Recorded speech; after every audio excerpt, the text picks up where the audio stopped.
Hi, welcome to Verse of the Day. My name is Brandon Hathaway. I'm the preacher at the Westside Church of Christ in Owensboro, Kentucky. And I want to thank you for joining me today as we open up the Bible and study the Word of God. Today we are in 2 Corinthians chapter 10. And I'm going to start in verse 3 and work our way through verse 6. 2 Corinthians 10, starting with verse 3. It says, "For though we walk in the flesh, we do not war according to the flesh. For the weapons of our warfare are not of the flesh, but divinely powerful for destruction of fortresses. We are destroying speculations and every lofty thing raised up against the knowledge of God. And we are taking every thought captive to the obedience of Christ. And we are ready to punish all disobedience whenever your obedience is complete." So as we go through this, I think it's a really good point to remember and to remind one another that we, again, are walking according to the Spirit and that we are in a spiritual warfare.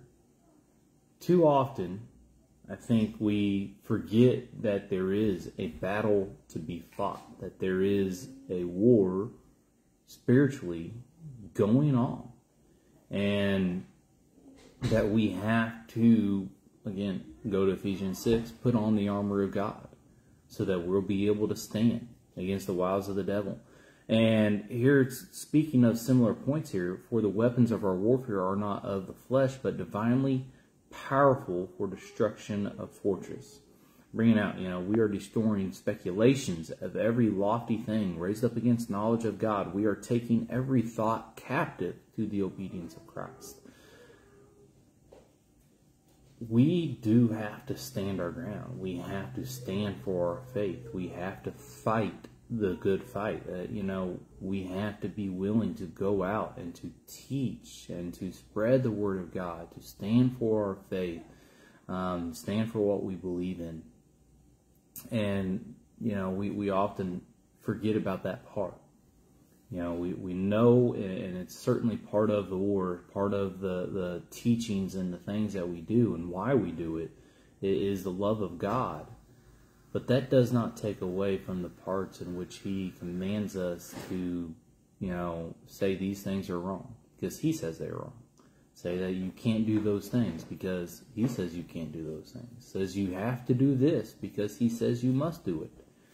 And we can't take away from those parts just because He's love. Because He's love, we have to be willing to teach those things. Because of His love, we have to be willing to stand for what is right.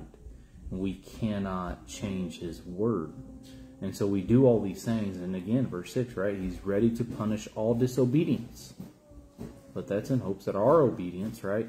Whenever your obedience is complete. But if we don't go forth and obey ourselves, then we're the ones that are going to be disciplined. And so we have to fight that good fight. We have to stand and continue to follow that straight and narrow path.